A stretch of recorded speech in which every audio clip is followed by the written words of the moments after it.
Lynx offensive lineman Ethan Hatton did not allow grief or anger to consume him when his father was murdered in November of last year.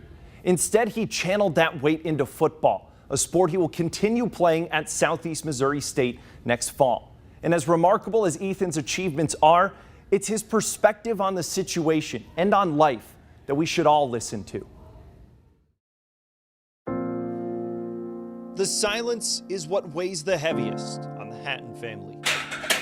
Honestly, whenever it's quiet, like just if it's quiet, my mind starts to get go there. I still feel empty. A lot of people don't know. I've known my husband since I was 9 years old. He said I would be his wife when we were 9. We were married at 30. 21 beautiful years together. Ernest and Trinell Hatton spent most of those years raising their son, Ethan. Like any good parents, they wanted the best for him in his budding football career. Ernest insisted that could be found at Lausanne Collegiate School. He was a guy that you could tell really loved and cared about his son, because when you sat down and visited with him, he would ask a lot of questions that were important questions. When you're turning your son over to a group of men that were probably going to spend more time with him when he's awake than you are as a parent at home. Looking back, my husband was the one to push us getting to Lausanne, as if he already knew what the future was. 6 months after Ethan enrolled at Lausanne, tragedy struck. I actually had talked to my husband at about 3:30. We were laughing and joking like we normally do. 30 minutes later, just like that, he was gone. Ernest was checking on the family's rental property when he was shot and killed. The alleged gunman is awaiting trial. Ethan was at football practice at the time, unaware of what unfolded. I went out with some teammates, went out to eat, and I got home, and I remember seeing, I was like, where's my dad's truck at? That was probably one of the hardest things in my life, was to tell this, he was 16 at the time, to tell the 16-year-old, the man that he loved, that he honored and he looked up to, was no longer here. And the reason why he wasn't here. I couldn't believe it. It didn't seem real. I didn't want to believe it.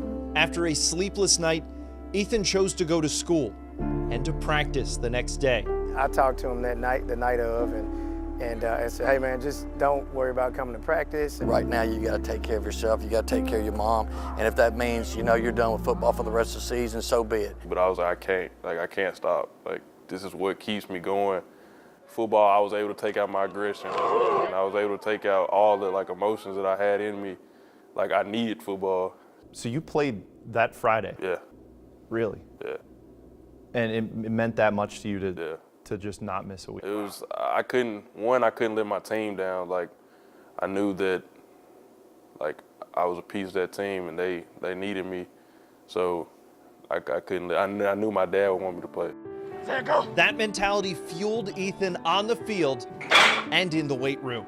He lost 30 pounds and lost himself in football. In October, he committed to the Division I Southeast Missouri State. As soon as I pressed send on Twitter, I felt like a weight was off my shoulders. I don't think that at that age I would have had the strength to continue to, come to practice and play and be around my teammates. He's an inspiration to us as coaches and and our entire Lausanne family. Despite being relatively new to the school, the Lynx community rallied around Ethan and Trinell. On senior night, his teammates and coaches stood in his father's place, walking his mom to midfield. Mr. Ethan Hatton.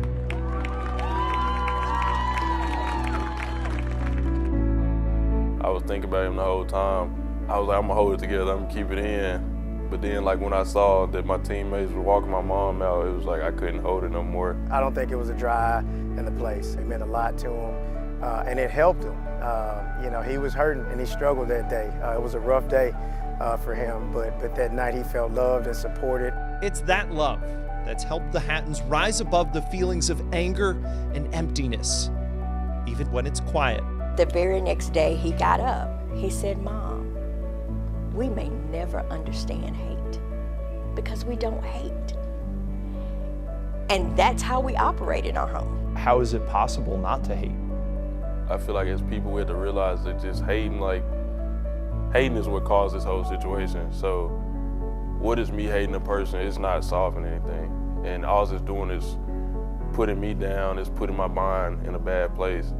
So it's like I can't live my life hating someone. Like, of course, like, it's a terrible thing. It's a terrible thing to happen, but if you continue to hate someone, you don't forgive them, it just weighs you down and it's a burden on your life. We set that example and not let the negativity weigh us down in spirit. We're already dealing with grief. Why deal with the extra stuff when we don't have to? Ethan wears the number 70 because it's the number his dad wore when he played in high school. He's hoping to wear it at SEMO next fall. Ernest never got to see his son get a college offer, but Ethan says he knows he's looking down on him and he's proud. And he has every right to be.